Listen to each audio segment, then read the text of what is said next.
that whole thing, like, yeah, you got to stop and smell the roses, because there was a time, you know, where I wanted what I have. Yep. But now that I'm there, Yep. and I'm in the moment, I don't feel like I have any. Like, there's so much more that I want. And so The Rock puts it super eloquently, right? Where it's like grateful but never satisfied. So it's like, I'm very grateful of this moment. I'm happy and I'm very like proud of myself. But man, I ain't settling. There's more mountains to climb. Okay, so Eric McNeil, I appreciate you coming on the show. Yes, sir. Thanks for having me. Yeah, glad to have you here. You know, I know that this takes time out of your day, and everybody in here definitely appreciates it. So right off the bat, I want to know, who is Eric McNeil? It's a loaded question, but I guess the macro of it would be I'm a investment and business growth strategist. I work with athletes and entrepreneurs, help them build and scale their income and their influence, help families build, protect generational wealth. Husband, father, 2 dogs. They're crazy, but love them. What dog? What kind of dogs? So I have a Boston Terrier and a French Bulldog. French Bulldog? Yeah, so both little ones, but they make up for it with their personality. Yeah, I can only tell by like the French Bulldogs, but they're funny characters. They're crazy. They're so much fun, man. I feel like they're all the same. Have you noticed that? Like the character of who they are? Like every single person I met has said the exact same thing. That has a Frenchie. They're funny. Does your dog shed? All the time. Dude. We actually just booked for him to get it cleaned this week and get de-shedded. Yeah. It's crazy. Like that winter coat when it comes, or that summer coat when it comes off, it's gross. Like you'll just like keep wiping and you get like clumps. I have Gunner. I have no idea how he's not bald. For real. It's freaking crazy. We would get a second and a third just because of their personalities, but they're so fun. He freaking sheds so much, dude. They shed like crazy. They fart all the time, and like they get those zoomies, and like they're so funny when they start running through zoomies. They almost look like a rabbit. Like they start hopping. Like, they all get crazy. zoomies too, dude. It's like crazy. Is like Gunner's is more at night. Oh really? Yeah. Yeah, Prince chills in the evening. He likes to cuddle a ton. It's like during the day, like in the mornings, he gets it bad. No, dude. So he'll I'm at my office at my house. I'll start working there, and he'll come, and he always sits by my feet when I'm working. But then he'll start whining when it's like, dude, it's time to go to bed. Yeah. But he will follow me. He'll run ahead of me. We have stairs up on onto our bed, hence, which sounds really gross because he sheds a ton, and then he's got free reign to the bed. Yep. But he's got stairs to the bed, and he'll get up there and he'll wait for me because he wants to fight with me. He will, I love that. And he sounds so mean, dude. Yeah. So mean. Yep. But I can shove my hand in his mouth. Won't do anything. And he doesn't bite down or anything, dude. He just sounds so mean. But he only does it to me. Really? Yeah. He won't do it to Bree. He won't do it to anybody else, dude. He only wants to fight with me. Yeah. So he and I wrestle all the time. Never with my wife. But then we have the other dog, Molly. So they play fight all the time, like all day long. And so he's usually pretty tuckered out when it's time to play with me. See, dude, we just have the dog, so yeah, like when I just a single dog, and he sleeps all day long in my office. Yep. So then we get home and it's like it's party time. Yep. Like you need to wait. Exactly. He sits and brings me tug toys, dude, while I'm trying to watch football. That's awesome. Yeah. So that's boy and a girl dog. Yeah. So Prince is the boy, and then Molly the Boston. She's a girl. That's awesome, dude. Yeah. So jumping back into it, we kind of digressed there. Yeah. Jumping back into it. Oh, look at that, dude. Oh, cute. I love that. Yeah, well, we might have to throw that up there. He had a bellyache, so he had some pumpkin, whatever the hell that is, in his mouth. So going back to what we're talking about, what is it that to help everybody and do what you're doing, what is it that you do? Yeah, so I own a financial planning firm, so that way I can help people with their investments and their insurance, stuff like that. I also am like an athlete mentor, so I help them with their business development, their brand development. I mentor, entrepreneurs as well, right? If they're struggling getting from that 6 to 7 figure mark, it's just a very simple build, scale, sell model that I put together. So we have like a workbook, video series, and that's kind of what I've traveled to like go talk to like pest control, solar people, right? Like I help them on the sales side, or if I just go in meet with entrepreneurs, like building their business, a lot like on the personal branding. So like all that is encompassed under like one umbrella. And so that's why I'm just like investments and business growth strategies. Like that's very condensed, right? Versus like, I have this, I do this, I do this. But yeah, to like really break it down, those are like where I put a lot of my time and attention. Is there subcategories to that, like life insurance? Like what is? Yeah. So like I can do the managed money. So we custodian with Charles Schwab. So if you had investments, we'd open up an account there. So you get your statements with Schwab, right? Super easy.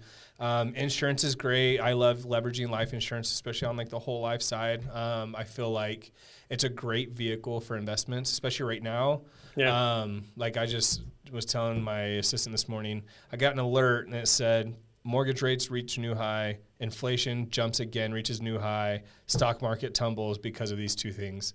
And it's like, where can you put your money right now, today, and not worry? And so life insurance is the only place that has a guaranteed floor. Yeah. And it's a real guarantee. It's not like me or you saying, I guarantee you'll look great the way you feel, whatever he says. I guarantee it. Guarantee. Yeah, but this is like a real guarantee, like backed by the insurance company, right? And like even in 2008 when all these places were failing, like not to, you can say or think what you want, but they got bailed out if they needed to. Like, yes. They're too big to fail. They cannot fail. They can't. They can't. It, yeah. Like, they won't collapse. allow them. Yeah, they won't allow right? them. And so whether you like that or you don't, you have that assurance that your money is protected in that, right? And so they do have guaranteed minimums too. So if the market's down, you still win. And if the market's way up, you participate with the gains. So you're going to win no matter what. And so that's why but at the same token, I don't put all my money in there. Like I personally have a good chunk in the cash value of life insurance. Yeah. I have money in the market. I have money in real estate. I have crypto. Luckily, it's not like in Dogecoin or anything like that. That just flopped. But like, I spread it all out. Let's not talk about some of that. Let's not talk some of that. Dude, what's his name? Hoj, I need you to come back. Logan just showed how he bought a $600,000 NFT that today is worth $10. He lost all that money in a year. It's crazy. Not that it matters to him, but like that's how volatile that market is. Do you jump into, and then if you don't know what you're doing, you know what I mean? Like, have you heard of Nexo? Mm-mm. You could use it to leverage. Oh. So they'd give you a loan on your crypto. Oh, sweet. Yeah, like staking it. Yeah, cool. But when the market starts dropping, like if you use it and you take a loan out and you pick up more crypto, if the market starts dropping and you're not quick enough to pay that back and get back out, your coin starts dropping. So if you had, I think I had like, it wasn't a crazy amount. I had like 50 BNB and, 10 ETH. Yeah. If you don't pull that, you can't sit on it and wait knowing it's going to come back because it's a loan. So now the value of what you have in it is not worth what it was. So now it takes what might have taken a few coins to pay it off, now takes everything. Yep. Dang. Motherfuckers. Yeah. They knew what they were doing. That small print. They knew what they were doing, man. Yeah, that's too bad. So I lost a little bit there. So yeah, I think most everybody lost. It was so exciting though. Yeah, well, that's what's crazy is like, we did a lot like in the e-commerce world, and we were giving discounts for people to pay us in crypto. Yeah. And because I was riding that wave too, and as soon as it like got into like the 60s, luckily that's the thing is if you're dabbling in it, make sure you have a team around you that can like advise. Yep. And so I had my team, they kept saying, dude, like pull. And then right when it hit the peak and as soon as it started coming down, I was like, okay, I'm going to leave in like maybe like 30 grand of like just profits only that have grown. Because my cost basis was only like 30 grand. Yeah. So I was like double, right? Yep. Took out, like Pulled basically out swept everything, left like 30 grand in there. And of course it just came like, and it happens fast. It does. Crypto That's world, why you need that team. so fast. And so that like immediately went down to like 12 grand, like really fast. And I was like, it's already in there. So it is what it is. But now it's like you get like that dry powder. So now as it, you wait, and as it starts to show movement again, then you can like act on it. But it's crazy though in that market how somebody can easily influence it. Yes. They can pump some money in it and push it and then pull. Well, and it's unregulated because like that would be illegal, like in the stock world, right? Like a pump and dump, like you can't do that kind of stuff. That's why like, Jordan Belfort with the pennies, like they made a whole movie about it, right? Yeah. And so now if you do that with crypto, like it doesn't matter. People are going by, hey, like I personally knew 3 different people that started like their own coin that did well. Like I know 3 people very well that did it, and they wanted me to be a piece of it. And I was like, I don't ever want this to come out that my name was attached to like a pump and dump, like crypto. Cause it's like they do that. They get tons of big influencers. Everybody gets in early, they pump it, and then as soon as I hit a number, everyone dips, and then the people who bought up here, everyone loses. And that was the biggest thing when I was looking for coins, was making sure that when I was looking them up, they had a team with faces and names behind them. You have to know everybody involved. Because sometimes they don't have those faces and names behind them, and there's no liability to anybody if they do pump and dump it. It's so true. Well, and that's why like I stopped looking at NFTs to make money. I started looking at just like utility only. That's the only thing I cared about. Yes. And so like even I'm going to make one for myself that is like, if you have these NFTs, you can come to my masterminds, you can get mentorship programs, you can get this and that. And like those are super valuable to me, right? And then even like there's that helps you. Totally. Your ecosystem. Yes. And then that way it's like our group of people, and it's like, who cares? Like the coin behind it or the value behind it, like you can go sell it at the same value because my mentorships aren't going down in value, and we only have X amount of people to get them. So it's like, it's not going to tank. It better just be going up. It'll only go up, right? So like there's this group that I'm a part of, Golden Key Society, and they're super dope in this space. So he made an NFT where its sole purpose, the utility, is for entrepreneurs. Okay. And so they got people like... I can't really say who, especially because it's like on this, but there's a really big name of a person who is probably one of the top speakers in the world, very influential, and he's going to be coming out and speaking next year, early next year. And the only way to go is if you own an NFT. Gary Vee did the same thing with VFriends. Yeah. And they just held an event where the only way to go is you held an NFT, and he brought in the biggest names he possibly could. And when you first got a VFriend, it was like $2,000 to $5,000. And then it just started. And right now the floor is like $40,000. So if you want to go to the event and hear all these people, you go pay $40,000 or you held the whole time. Yeah. So it's like stuff like that is so valuable. It's just, you find someone who has a brand, like a personal brand that you know that you can trust, and they have incredible value like in the utility space, and that's it. Like if you're in it for the money, you'll most likely lose. I think like 1% of these NFTs actually work. Yeah. Go with the Gary Vee and talking about those masterminds and stuff like that. I'm going to kind of transition because you've got a mastermind coming up. Yep. Yeah. November 5th in Scottsdale. Yeah. Yeah. Yeah. So we do those every quarter right now, and we're going to start moving into a monthly, because it was funny. Like I didn't even like realize this, but like I've always like paid for my own events. I've never got them sponsored. Yeah. I just felt weird like asking people for their money to do it. I don't know, it just felt odd, but like they like that. Putting them on, you've always just paid for them in full. I just do it. Yeah. Yeah, I just pay for it, and I'm like, I'll make my money on the back end. It doesn't matter. And if I don't, like, this is really cool. I don't really care. And the one that I really like, it was funny because it was kind of foolish, but I didn't know any better, and I was like, I wanted to tackle the challenge. Was I held a mastermind in Miami, and I said, we're going to get 70 people out there, and beforehand, to help sell it, I'm going to rent a yacht today. Yeah. And so I rented a yacht, and I said, okay, anybody who wants to come to my event, here's the details. And my wife's like, are you crazy? And like, are we going to get anybody like sponsor this paper? I'm like, no, like they better come. And she's like, well, what if they don't? They better come, or else I just lost a lot of money. I like it. And so it was just like like when I get uncomfortable, that's when I like just perform my best. And it's like I was in this stagnant place where I was like, business is going really well, things are going well, and like nothing was challenging me. Try to shake some shit up. Yeah, man. It is so weird. Like I hate feeling complacent. Yeah. And like if you're not feeling a little bit of pain, you're not growing. Yeah. You're just not, right? Like 100%. Because your brain is fight or flight, survival or death, right? And so if something is uncomfortable, it's saying don't do it because you're probably going to die, right? Like same thing with like bodybuilding. You're meant to survive, not look good. So if you're in a deficit, you freak out, right? Yep. And it's all those little things. And so when I was like, okay, if I'm comfortable, like I'm not growing at all. And I was like, Kelly, how can we get 50 people to Miami and cover like a 6-figure event? How do we do it? Yep. What's the steps? And we freaking pulled it off. Like I was able, because it catered to a higher level crowd, of course. Yeah. I was able to sponsor a couple of college athletes through like NIL, because like this was like right when NIL came out.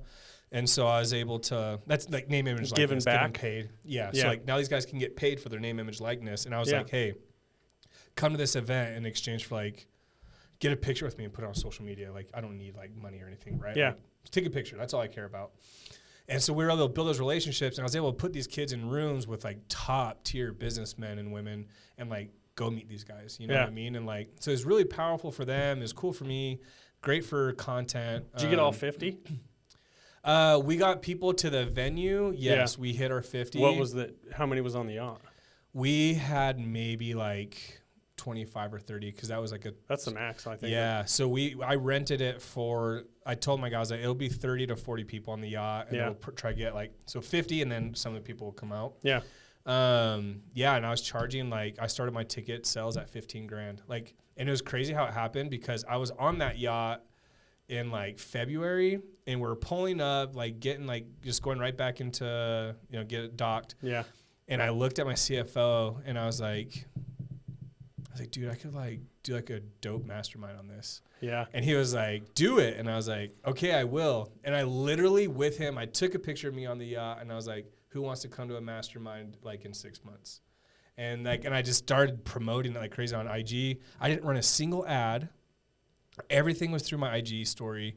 Yeah, dude, like I'm still like right now, like to this day, I still get kind of shocked at like how I was able to pull that off without marketing dollars. Dude, that's crazy. Yeah, that's freaking awesome.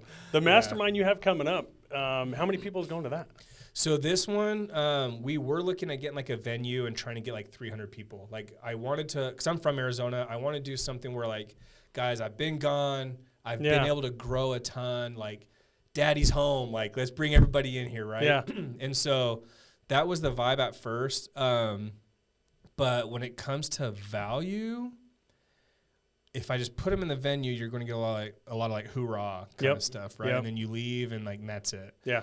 But I was podcast stuff. You could get on podcasts and motivational speaking. Yeah, and like, and that. That's what a lot of them are. That's what a lot of them are like. Yep. And so I was like, okay, let's get a house. Like we're going to go rent a mansion. So we got a place in Scottsdale, and we'll probably cap out like 60. Like if we push it, it might get up to like 70, but like I don't want more than that because like it'll be all day. You're like learning in a house, and as soon as it's done, if you're at a venue, people just want to go home. Like I've been gone all day. Like I gotta go do this. Gotta make an excuse.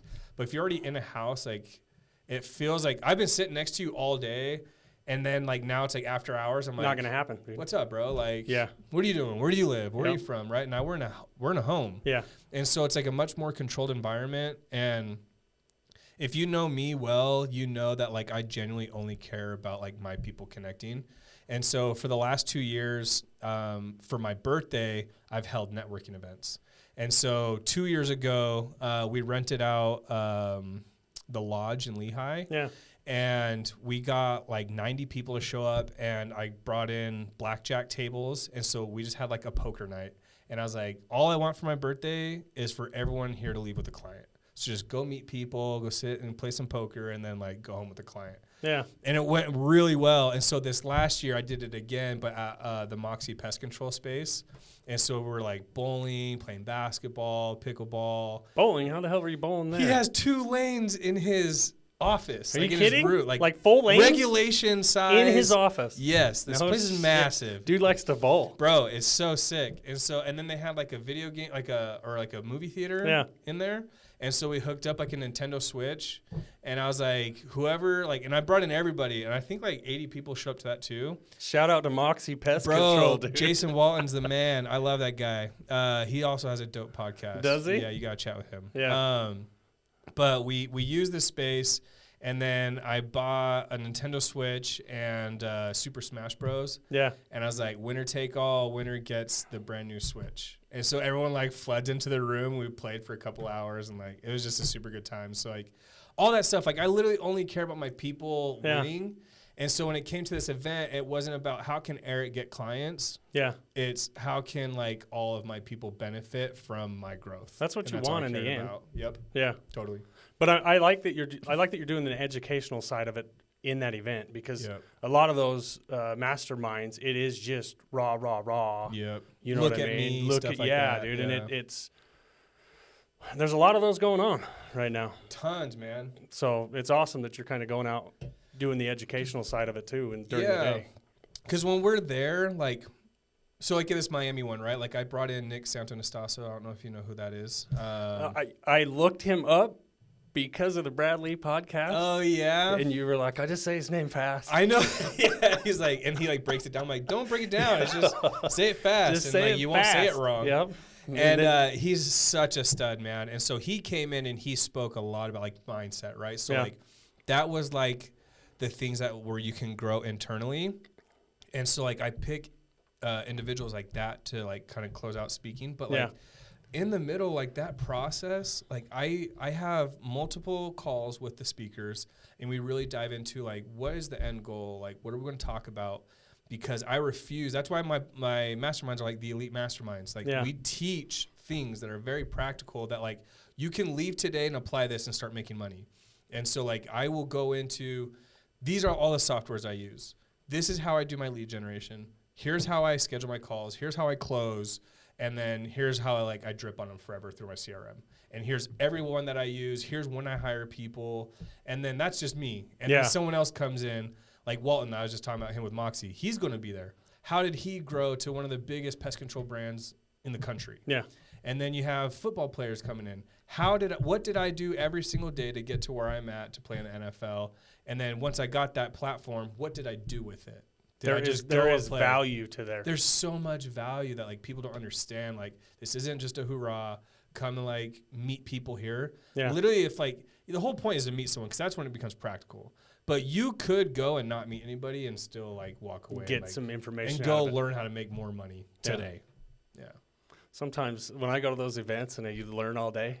Yeah. I'm exhausted. It takes a lot out of you. That's how you know you're growing, man. Like, you have to stay hydrated too, right? Yeah. If you're not drinking water, you're going to fatigue so fast. Speaking of, where the hell did my water go? Who jacked my water? Someone took it. Yeah, my water got jacked somehow. Hold on. Stop looking. There you go. Yeah, like, dude, if you're not hydrated, you're going to fatigue. Yeah. You know what I mean? And so, like, when you're learning and you start getting these headaches, like, you have to be chugging water. You have to, you know. That like all day, and then that sun gets going down, and if you're not taking care of yourself during the day, dude, I'm like, you don't want to network. I don't want to talk to people. You don't want to meet anybody. No, dude. Well, because then you have to like try in those. It's hard. Like you have to put in energy to get to know somebody. Like, so what do you do? You're good at that though. Like you're pretty good at. I try. Yeah, yeah, dude. Like just you talking to me outside this room and going through that, and how you approach somebody or go to talk to them, dude, is like. Yeah, you do a good job. Oh, thank you. I'd be horrible. I'd be like, hi. No, man. No, there's an art to it. I think just through a lot of life events and a lot of trial and error and just learning, man, like we share, we'll get into, I'm sure here shortly, like just everything like with, you know, the girls and whatnot, like life is short, man. And so, like, I just want, like, if I go to meet someone, it's for a reason. Like, I'm not just going to come shake your hand, say what's up, and, like, and not expect to, like, try to get something out of it. Like, if I'm talking to you, like, I want to talk to you. And so if we're having conversation, it's real, and it's like going somewhere. Like, if I'm asking you questions, it's because I'm thinking of who I can connect you with. Yeah. So that's why those questions feel super genuine, because they are. So, given your success, how valuable do you think it is that going to those events and shaking hands and? Oh, it's literally everything. That's why I started hosting them myself, right? Because I was going to these, and I'm like, holy cow, like this is changing a lot of people's lives, and I want to do that. And I think that there's things that I can offer in my events that other people are not doing, that can really take it over the top. And so that's why we created it. Just listening to what you said, dude. That's totally different than the masterminds I've gone to, of the rah. Yeah, it's, you know what I mean. Those events are for ego inflation for the speakers. That's really what it comes down to. Have you got seats available still? Yeah, a couple. So we could drop the link in here. Yeah, we haven't even chatted about it. I can get you and your followers a little discount too if people want to come through. Like, it'll be really valuable. But yeah, we're capping it at 60, and I just started promoting it not too long ago. I've been doing like natural market stuff, so yeah, I think there's probably like, you've got a post on it, don't you? I've seen the logo.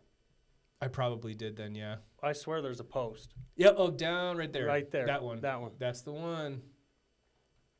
Yeah. So we're gonna get some big studs to this event, right? Yeah. And I think right now there's probably like, last I checked, there was like 13 or 14 spots left. Yeah. And so, yeah, if anybody listening to this comes, like, I think it'd be great, because if not, it'll just be, you know, a couple friends and family at the end of it that I just end up bringing if we don't end up selling out. But Okay, I like it. yeah, we got, 3 weeks left? What's the date on it? November 5th. November 5th? And it's just a single day, all day in Scottsdale. Is that a weekend? Yeah, Saturday. Because there's a lot of people that'll do like a 2-day, all-day event. Yep. And it's just like draining. It's exhausting. Day 2, you know. So it's just one day, come in. You know, we got Dirty Dough. They're going to give us cookies so we can spike your blood sugar. Dude, I've been seeing that Dirty Dough. Yeah, they're popping up, man. They are. I have been, and they look.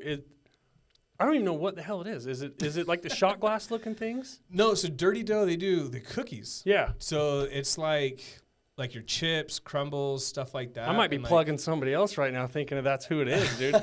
There's something out there they almost look like a shot glass or something. Like it. Dude, I'm gonna end up texting it to you. That'd be cool. When it comes back to me. But Yeah. I thought it was Dirty Dough. Interesting. Are they It here? could be. Are they they're here in Utah? They're in Utah. Are they? Yeah. So he's Nick's in Utah too, right? Who? Nick. Which Santo? Yeah. You say his last name. Santo Nastasso. I think he lives in leaving that Florida out. now. He lives in Florida. Does he? Moved, yeah. Okay. Yeah. What a stud, dude. I love Nick, man. But yeah, so we'll get cookies there for everybody, and then Bucked Up said they'll get me a bunch of energy drinks. So it's like, dude, come fired up. Bring a notebook, get some water, energy drinks, some cookies, and like you'll be good. Okay, we'll dig into that. I want to talk to you about that afterwards. Yeah, but for sure. I want to know the story with your kids. Yeah. Yeah. So, wife and I, we've been married 8 years now ish. I think February will be 9 years. And so, real quick, this, if I'm not mistaken, just so everybody knows, Yeah. this is kind of where you kind of had that epiphany that everybody dies, but not everybody lives. Correct. Is that right? Correct. Yep. Because Okay. that's something that like I had heard that before. I was like, oh, Yeah. that's like cool, but it didn't Never mean hit home. anything. It didn't mean anything, Yeah. right? Yep. And so so like we said, so we've been married for a while, and then after like a year of being married, we're like, okay, like we're ready to have kids, you know, and then we're like, well, this isn't working. Like, what's going on? Like, am I doing this right?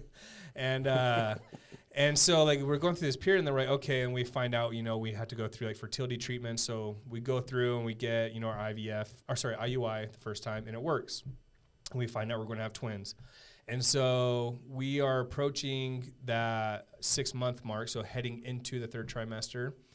And we're like, okay, it's going on a little baby moon. We can, you know, have some time to ourselves before we bring in 2 kids in the world, you know, and start being parents. And so we're okay. Go down to Rocky Point. I'm from Arizona, so it's only like 4-hour drive.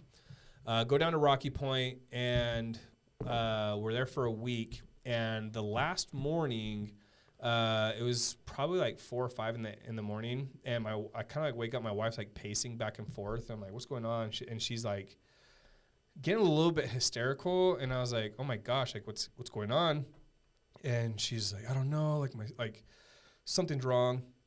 My stomach hurts really bad, and like, but it wasn't like sick, you know, like bad taco or something." And so, like, she goes in the restroom. She's like, "Eric, go get, you know, one of our other cousins." So she had a couple of babies, and she's like, "Go get her really quick."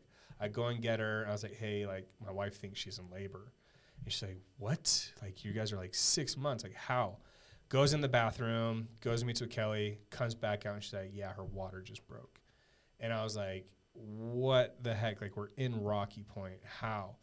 And so, and we mentioned earlier, I don't know if it was on here before, like, I speak Spanish fluently. Yep. Like, I think that was a huge blessing for us, being in Mexico, because we hurry up, get, you know, because we're in an Airbnb with like cousins and siblings.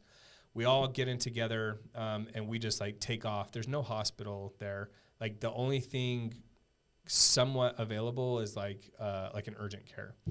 And so we're speeding to get there. We get pulled over by a cop, and like instantly I'm like, "Dude, no, she's in labor. We gotta go, please." And he gives us an escort to this urgent care. And we get in there, and the guy's like, dude, bless their hearts. Like, it was crazy because I remember being there, and I remember like some of like one of my cousins were just like, "I can't believe this. Like, they don't have anything. Like, they're ill prepared and they don't know. And like, this just sucks." And I'm just sitting back like, dude, like literally right next to us, there's this little kid crying because he had like salt water in his eye, like from the ocean. And then my wife's in labor. Like, these guys are not made to like handle this kind of a situation. So I will always have a fond place in my heart because they were able to like, they're able and willing to like help no matter how they could. And so they pulled out really, really old material too, and just like tools and stuff that were like probably from the 70s. And so being able to just monitor my wife and stuff, like it was the scariest moment. I was just like, please don't have this baby here. Like, but for some reason I felt like really calm. I guess the second that she said that she was in labor, something like clicked. Like I just like knew what I had to do, and it was really weird. It just took over, and took her there. We called Ajo, and then we called Gila Bend, and we called Phoenix Children's Hospital.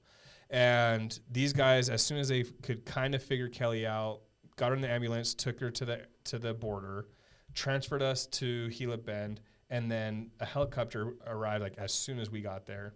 So like everything, like I'm telling you, man, that's like, a lot to happen. Like literally any one person could have fumbled that, and we could have been like, everything could have got screwed up. Yeah. And so everybody like did their job perfectly, got Kelly to the hospital, and then I couldn't go with her. So I had to drive from Gila Bend. She went via helicopter. Mm-hmm, yeah. And strapped in. And so for 2 hours driving, I'm like, is my wife like okay in the helicopter? Is she having my babies right now? Like, what the heck's going on? I can't call her. I can't communicate with her. So I'm just like, bro, like 2 hours just driving. Like, it was miserable. It was miserable. But for some reason, I was just like, just zoned out and like, okay, I just know what I need to do. We're waiting. And then we get to the hospital and she's there, and that everything felt like fine. They give her a steroid shot to try to slow things down and like help develop the children. And one of the doctors was like, okay, so how many weeks along are you? I was like, I don't know, like 23, 24, something like that. He's like, no. He's like, that number has to be exact. Like, how many weeks are you? And we find out and we say, okay, it's 23 weeks. And he's like, okay, the survival rate of 24 weeks is probably like 80%. The survival rate of 23 weeks is like 20%. He's like, literally in that week, all their internal organs are developing. So if they come out now, it's just not likely.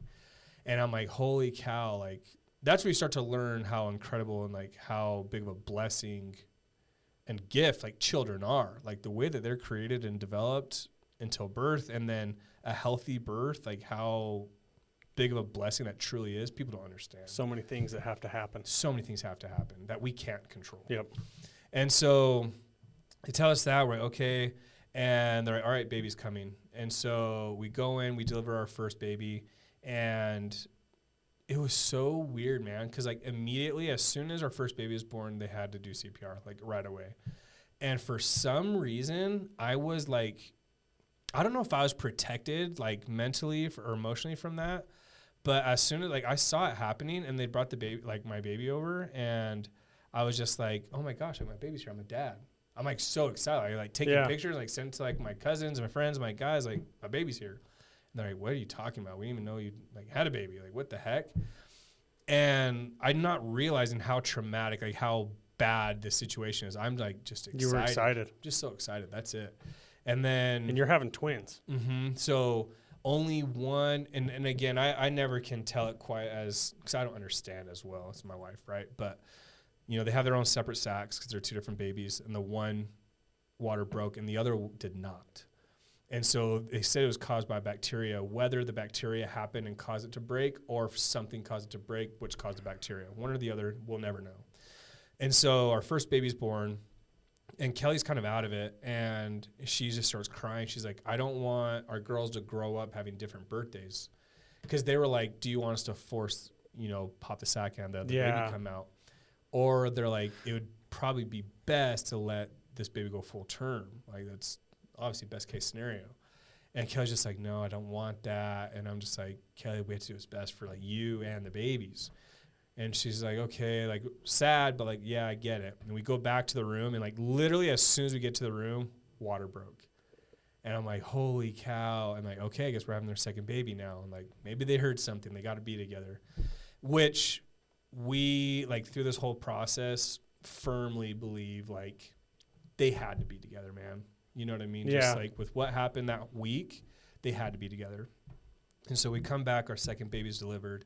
We're both in NICU, and we're there for a full week. And so after 4 days, our first child passes. And that one was super tough because she was actually the healthier of the two. And our first baby was like really struggling, a lot of like brain issues. And our second baby was like, okay, like there's some issues, but she should be fine. Yeah. And that's the one that passed. Mm-hmm. And like we were there like 3 straight days. Like it was getting really, really tough. Like just everything emotionally, physically. I had just started. It was funny. Like I had just my first day at the bank. Like I had just got a financial advisor position. I was supposed to start September 11th, and we gave birth on the 10th. So I called my boss. I'm like, dude, like I don't know what to tell you. Like I can't come in. And he was.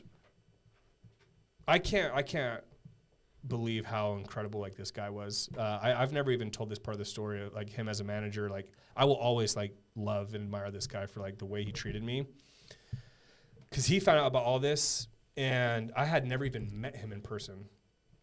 He sent his team to come and he's from California, so he lives in Cali, and like our team's in Arizona, so he had like managed me from across the state. Flies out, spent time with me and my wife. And he even brought the vice president of wealth management out, and they came to our funeral. And so, and then this guy was just like, I have so much admiration for him for like the way he handled everything. And I told him like, look, like I have to get out of the office. Like, I mean, out of here, like I just need to come to the office for a day. Like I need something. I'm going to go crazy, dude. Like I have to. So I go and I work like 3 or 4 hours. I'm like, okay, I'm good. I'm going to go back to the hospital. And I pull up in the parking lot, and my wife calls me like hysterical, like hurry, like get up here, like it's not good. So I sprint through the hospital. Like I'll never forget that feeling. And you're in the NICU, and so they know, they've seen that sprint a lot. So everyone's just opening the doors like as I go, and they're just flying through there. And the second daughter, she started internal bleeding bad. And so I was able to just like, that was the first time we were able to like just kind of take her, like, look, this isn't going to go well. Like just, you know, if you're religious, do your thing. If you're not, like just hurry up and take like this next few minutes. So like we just took her and prayed like, you know, for like a minute, and then she was just gone like right there. But like it just happened so fast, man. And like I couldn't like comprehend what was going on. And so our first daughter, she passed from us. Like it felt like she was taken, right? And then you fast forward 4 days later, like 3 days later, so it'd be 7 days. The doctor comes in. He said, "Okay, we have to either operate on your daughter, or, you know, you take her off life support." And he's like, "What you guys are doing right now?" He's like, "If you like, he's like, take the badge off, kind of a thing. Like, if you want to hear this as a friend," he's like, "The pain that she's going to go through is going to be unbearable, even though she can't tell you or show you. She's not even going to be like, she can only like fidget. They're not going to cry. They're just so small. And if we do this operation, we're going to have to put her under. And so if we put her under, it's very likely that she doesn't come back out." He's like, "If you want my personal opinion," he's like, "I would take her off life support." He's like, "And it's the hardest thing you'll ever have to do." But he's like, "The quality of life, she will be a vegetable her whole life. She probably won't know who you guys are ever, and she won't be there, but she'll just be alert." And so we had to pray about that, and we are super religious. And so when we were like sitting there like thinking about it, we just didn't know like what to do. Like that is like, how can you just openly be like, okay, yeah, like let my daughter come off, like instead of like, especially if you have like a faith background. Yeah. Like, Yeah. I've always believed too that I'm that guy. Like I feel like I've always been like the 1 in a million. Like, so if there's like a 1% chance, okay, it's probably going to happen to me. Like I think that way. And I just kept thinking, like, dude, like this is just going to be her powerful story. She's going to change the world. Like this is going to be really like this is it. We're good. And I was like, "I'm sorry, doc. Like I just don't know if I can do it." And he's like, "Bro, like what you're going to like put her through is just, it wouldn't be fair." And so we go home and we're thinking about it, and some friends stop by our house and they bring us a portrait, like a painting. And it was a portrait of a family handing over a baby, and then you see like God's hands like coming down. And I just started like bawling, and I was like, "Dude, like, do you guys even know like what we're like faced with decision-wise?" They're like, "We have no idea." And they're like, we kind of brought this as like, you know, They your had other no daughters. idea what was going on. Yeah, they're just like, look, like you just got to trust in God kind of thing. And I was like, man. And so we go back in, we tell the doctor, and he gives us like this biggest hug. He's like, guys, I love you. He's like, I don't really know you, but like this decision you made was the most selfless decision you could have ever made. And so when we take her off life support, he was like, it'll probably be like a minute or two. And we held her for like well over half an hour, and she was awake. Like he kept coming back in and checking, like, oh my gosh, like she's still alive. Like, so I got to do skin to skin. My wife did skin to skin, because right after they were both born, we couldn't do that. They both had to be resuscitated right away. So we both had like that time with her, and I had to witness, and I don't say this like look at me thing. I had to witness two extremes of a daughter being taken from me without like the consent, without me having to decide. I had nothing I could do about it. And then I had a daughter that I had to willingly give away. So in a week. And so like my heart and soul was ripped for the longest time. Like there's still like that pain, right? It'll never go away, and it'll never be filled. Like with children, like it won't happen. But that's where like when I was holding her, like, and we get everything ready and we go to have like the funeral, I actually helped my brother-in-law. He's in woodwork, a carpenter, and we built their casket. And so it's big enough to fit both babies in it. So like me being able to have like a hand in like building the casket, we go to the cemetery, and I was like, please let me be a part of like the digging too. And so like, I was like, I need this for my own peace of mind of like, I can like put this away kind of a thing. And so they let me be a piece of literally all of that. And then that's when we had them, and I was like, man, like their unrelenting desire to live, not knowing it, is so inspiring, right? Children are so resilient, like babies are so resilient. And so that's where I was like, man, like everyone here is going to die, but not everybody lives. And so that's where I live every single day. So every single day, like I'm meeting people, I'm having fulfillment. Like I seek fulfillment on a daily basis. And that's where it all comes from, man.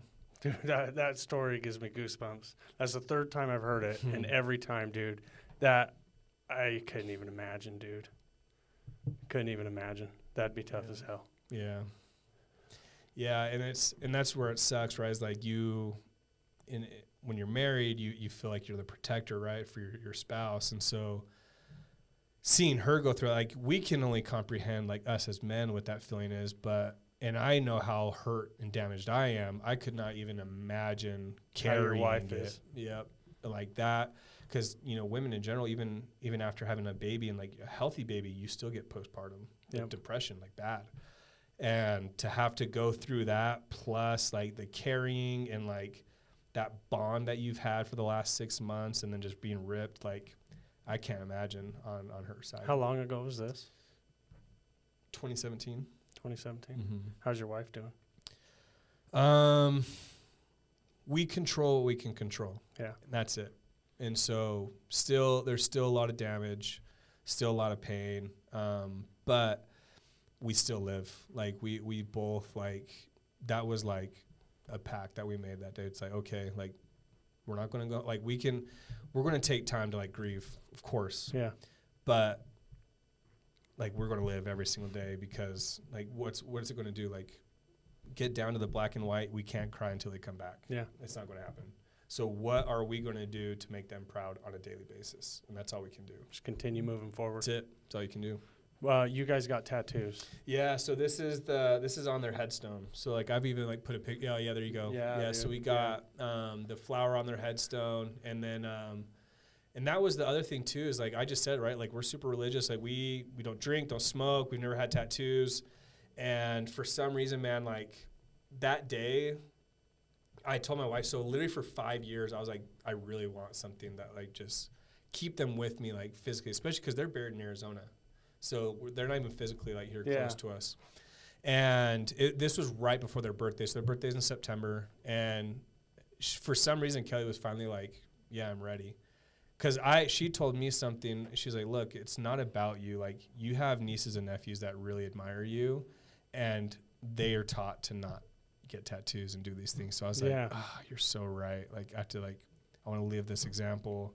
But then finally I'm like, dude, like there's nothing more powerful than this example. Like I choose every day to live with them, you know? And so we finally went in, got these tattoos, and now like physically, you know, they'll be able to be with us forever, you know? Yeah. That's, what were their names? Harper and Harlow. And so Harlow. Harper Reese and Harlow Rue. Boy, girl? 2 girls. 2 girls. Mm-hmm. Dude, that is, I couldn't even imagine. Mm-hmm. Most people go through one of what you did, let alone the 2. Yeah, and that's what's hard is like, and it's so funny, like people will try, they don't know, but they'll try to like comfort you. There's no way. And they just give you like well, at least, and I'm like, don't even finish your sentence, right? Like nothing you're going to say is going to help me feel better. Cause like there's people who are like, well, at least they weren't, you know, grown or older. I'm just like, that doesn't help. Like that's actually why I'm crying, because I miss that. It's not because I miss That's what them you want to exactly. see. Yeah, it's like you miss them and you cry because you missed experiences. Like, you know what I mean? Like, so it doesn't matter. Like, dude, loss is loss. I don't care how early or late. Loss is loss. Listening to your story where the one was still, the water had not broke on the one, and you guys were trying to decide what to do. Mm-hmm. Like I instantly went into that baby and was thinking, man, if I was born and I knew I was supposed to have a twin, but yet she died at birth, like, dude, that'd be tough to live with. Yeah, like that'd be hard. Yep. So then, I just was listening to you to hear, you know what I mean? I've heard this story before, but not into that depth. Like I haven't heard that full version. Yeah, and I think that you remember things as they come up for reasons, right? Yeah. So like even just this story, like we just felt so powerfully that they had to like be together. Yeah, and like we hear that stuff all the time about like the twin intuition kind of a thing. Like one could be on the other side of the country and they'll just be like, something's wrong with my twin. Right? Like we just know that. Power of the mind as well and stuff like that. And so we felt like one knew that she needed her protector, right? Yeah. And then we felt the one healthy twin that we knew would have a really good chance versus the one who didn't have a great chance. She passed early to go be with her sister. And we like full-heartedly believe that, to just be that protector and be in that room and like help her through like, hey, this next day is going to be hell kind of a thing, you know? And so it's just like so much that we learned from that experience, man. Like it's crazy. And like the nurses that would come by, they would just like pull like my dad aside and just be like who are like, can you tell us about like you as a family? Like there's something like in this room that just everybody that works here feels it when we walk past this room. Yeah. Like there's something special going on here, you know? And like that experience, like as hard as it was by far like, and I hate but love to say it, the biggest blessing of my life, big time. Yeah. Let's good Lord, dude, man, that story, dude. I'm gonna kind of jump like totally different from now. Let's go back to that post right there. I asked you to send me an Instagram. You know, one of the things we like to know is the story. Behind things. Yeah. So I asked you to send me a picture of one of the posts that you know, I want to know the story behind this post. Okay. First, when we were sitting there going through your Instagram and stuff with these guys, they're like, dude, no way. Like on the salt flats, like that was the one picture, huh? Right? Yeah. And then all of a sudden when I brought that in today and I'm like, this is the one, they're like, oh, no way. Yeah, that was pretty epic. What, tell me about that day. So that's my brother and I, when you get inspired by something, never feel bad. If it's materialistic, who cares? If it motivated you, run with it, right? Like, not everybody is moved to do something to, like, just be a good person. Yeah. Sometimes you see something really nice and that moves you. I see the Lamborghinis, I see the watches, the yachts and stuff. Like, of course I'm a good dude, but, like, that excites me to make money. If that helps you progress and meet your goals and stuff like that, don't hold back. Yeah. If it's going to affect it and not allow you to reach those goals, then maybe rethink it. But Well, and that's what I'm saying is like, and it's so funny because I do a lot of coaching for people. I'm like, if you start this business for the sole purpose to make money, you will fail. because my why is a lot deeper. Like what we just shared, that's my why. The materialistic stuff is just really cool. Like I just have, you asked me yesterday, what's your water? What did I say? The top water. I want a Voss water with glass. Yeah. Like, I just prefer finer things. Like, it is what it is, right? Hey, you never told me glass. I got you a glass. Like, I prefer, like, the nicer things. And, like, it is what it is, right? At the end of the day, like, I do have a deep why that's very fundamental to who I am, which we just covered. But this stuff just pushes me to, like, to want more, right? Yeah. Like, you should be able to aspire to have things. Yeah. And so, anyway, my brother and I, we were both working at the bank. And I was in Arizona, he was in Utah, and I came up to Utah to visit him. And I was like, bro, like, how do we get out of 9 to 5? I can't stand it. Like, I'm not made to do this. Like, I'm really good with people. I'm good at sales. Like, and I hate that you and I can be so much better than you at work. Yeah. And sales and everything, but we make the same amount of money. I hate that. Yeah. And when I finally got sales and commission jobs that showed me like ranked above you, I'm like, dude, hey, did you see the report? I feel like that little like Kobe Bryant, like, dude, I just love like that competition. Mamba mentality. Love it, bro. Yeah. And so I go up to Utah. I'm like, how can we figure this out? And we see like these kids on Instagram, 20 to 24 years old, middle of the work week, going out selling, having the cars. And I'm just like, what are they doing? And they're figuring stuff out online, just making money online. I'm like, how do we do that? And so literally, when I was up in Utah, didn't sleep. I legit did not sleep. And we're like laying there, and then he finally gets up, and because we were working till like 2 or 3 in the morning, and then he like lays down for a little bit. He wakes up at like 7, and I'm like still going on this Excel sheet, and I'm like, dude, I figured it out. And Alex Hormozy talks about this. If you can sit down and just dedicate like 5 hours to something, you can figure it out for the most part. And dude, I just pulled an all-nighter. I'm like, I don't need to sleep tonight. I can catch up later. Like, I want to figure this out bad. I watched tons of YouTube videos, talked to everybody I could possibly talk to, and I had this idea of like how we could start to figure it out. And so I'm like, okay, let's do it. And I remember, wanting to do this so bad, and I didn't have the freaking money to like invest in a coach to teach me. And I'd have to tell my wife, like, look, like this guy can help us, but like we don't have like this kind of money to pay for a coach. Like we have maybe just that, but then we would have nothing in the bank account. Yeah. That's it. And so what does anybody do? I get a credit card. And I was like, I'm telling you, and it's funny because I did not tell her about this. She supported it later, but I did not tell her about this. And I was like, and I told Hunter, I'm like, dude, are you all in? He's like, yes. I'm like, all right, bet. Paid for the coach. I'm like, just teach us your ways, man. Like, we're ready. We want this bad. And so he taught us everything. Really, really good mentor. Taught us everything on like Facebook marketing, ad strategies, how to do all of that, how to do product research, how to figure out how to do everything, build a Shopify store. And we go all in, bro, and didn't make a lot of money. But we figured out how to do it. We figured out like the fundamentals. Yeah. Went back in, found out where we were missing, restructured it, and then literally it didn't even take a year and we were hitting multiple 7 figures. Yeah. I didn't make a lot of money. Dude, and like people think like just because you believe in yourself doesn't mean you'll be successful. No.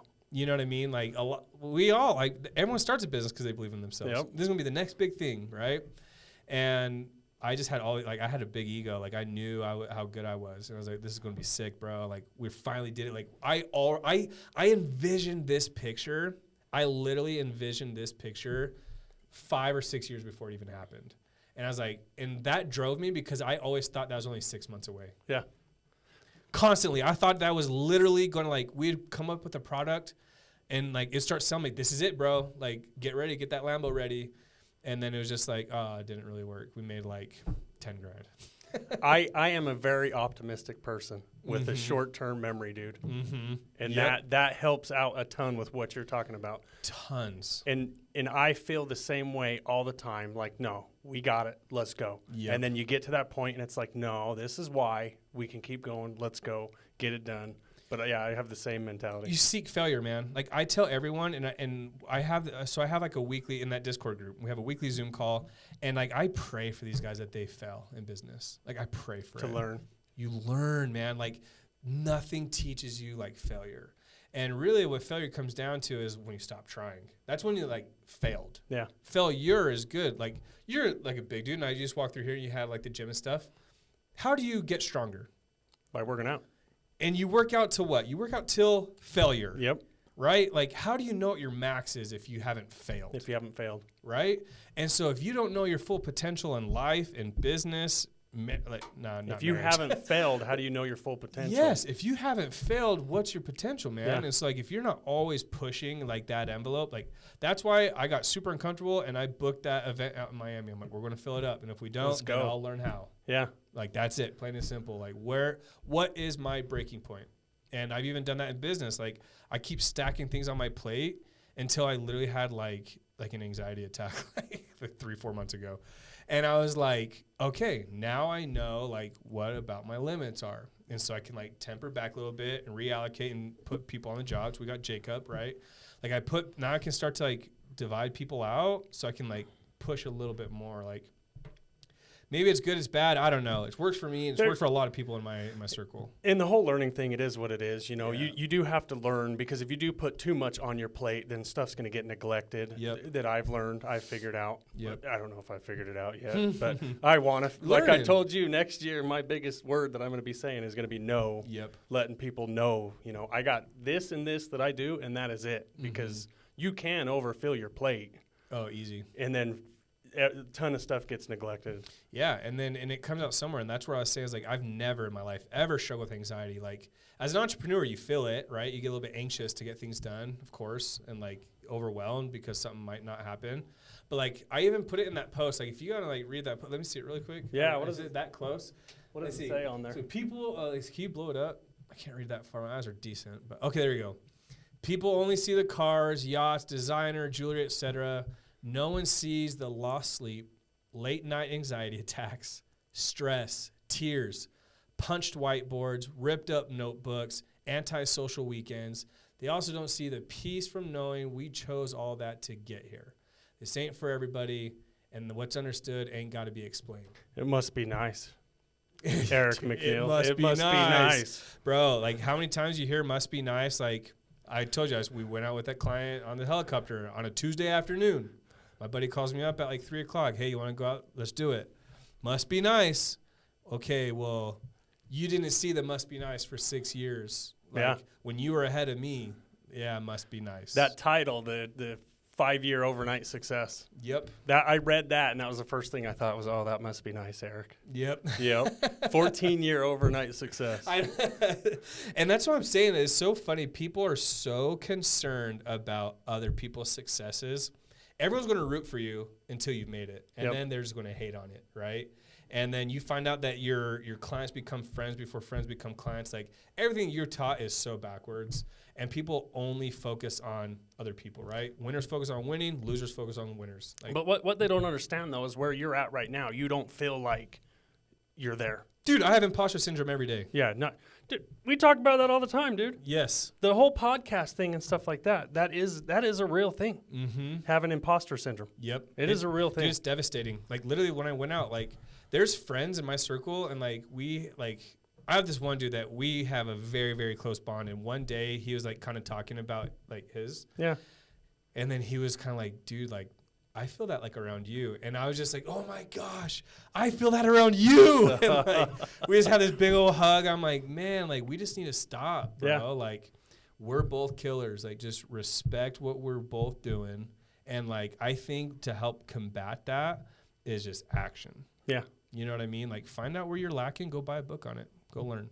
But it is that mindset that does kind of keep messing with you, because yeah, where I'm at in life, I know I can be 3, 4, 5 times yep, further or better, mm-hmm, and I'm gonna get there. Yep.